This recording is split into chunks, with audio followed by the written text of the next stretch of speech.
Hi, this is Angela again, and continuing my series of speaking with people who've gone through positive intelligence and catching up and finding out what their experience has been. So I'm having a cup of tea with my long-term friend, Bob Ferguson from Iowa, who runs second generation president of his family business. They've been in business for over 50 years. And he is in a plethora of not-for-profits focusing on sustainability and economic development in Iowa area. So Bob, we've been chatting for a while. Tell me, what has been the greatest benefit for you of going through being exposed to positive intelligence? Yeah. Well, thank you, Angela. It's really a pleasure to be here having some tea, and we've had a lovely talk so far. And so we decided we just kind of bring you all in on our little conversation.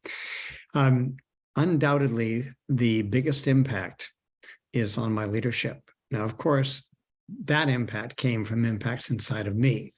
But I would say the best expression of this, the most functional expression, is how I approach leadership. And I thought I was pretty good, and I was, heck, our company gave me the True Leader Award. It was people from the field would nominate, and then the home office people would have their say. And so I was one of 3 winners last year. So I wasn't exactly a slouch at leadership.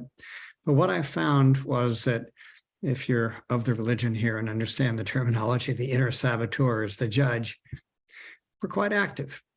Not all the time, but when pushed, all of a sudden I'd flip to this judgmental kind of saboteur. Unfortunately, the name for my judge is the assassin.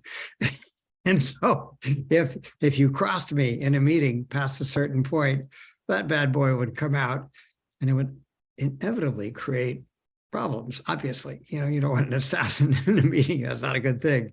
And so understanding this intellectually in terms of the operation of the different parts of the brain, and then in terms of the practice, it has made a huge difference. That is a funny story. I started to feed this stuff into my team because we meet on a weekly basis and we have little chats, and I started feeding it in, and everything started to get better.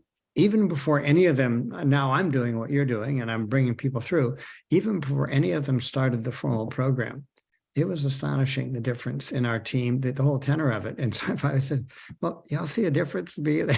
Yeah, I got this. Let's see, how honest would you like us to be? I said, was it that bad before? He said, well, we were not always. So anyway, that's the big thing. And at a personal level, what difference has it made?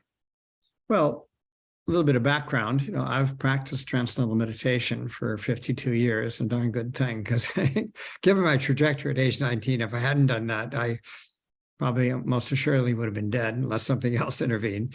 And then, I've worked with Lou Tyson, the Pacific Institute, with you 20 years ago. I started that in 1999. Did some fabulous work. Oh my gosh, it was so exciting. YMCA of the USA, YMCA of Greater Houston, Federal Bureau of Prisons even deployed me to work with a cracked up psychological staff at a federal prison in Colorado. Very powerful stuff. And I have to say, that used to sit kind of next to my TM practice, the most fundamental sort of Pacific Institute curriculum and understanding second. That's moved to third. This is solidly in second place, because it's much more pointed on a day-to-day basis, and there's more of a definite practice. The little PQ reps, the little thing that you do to stimulate the part of your brain where the good stuff is, I really took it to it. You and Judy were inspiring coaches, and it didn't take me but a moment to recognize that, okay, this is the real deal. I'm going to take this seriously.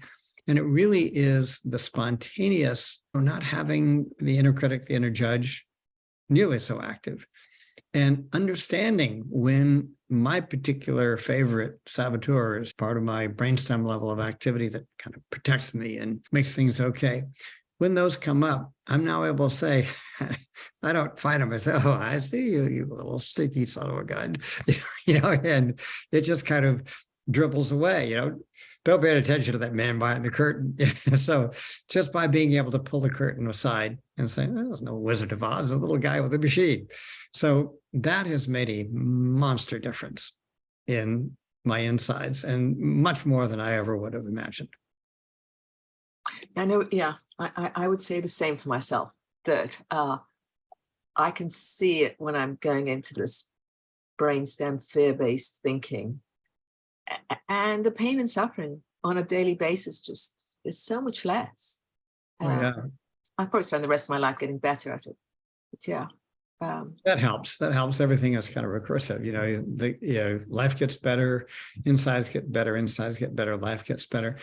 When people ask me, what's the bottom line of this? I say the bottom line for me is that this particular intellectual understanding that helps kind of intercept unconscious patterns that you just run and you can run this racket inside of, and you don't even aware of it, helps interrupt that. And then the practice is literally, for me and for many people now that I see, the antidote to suffering. If you want to suffer, well, just keep going the way you are. A little bit or a lot. Everyone suffers a little bit or a lot. If you want to alleviate that suffering, whether it's a little or a lot, do this thing. It really works. Yeah, and it's not onerous, the practice. No, simple. A few minutes every day.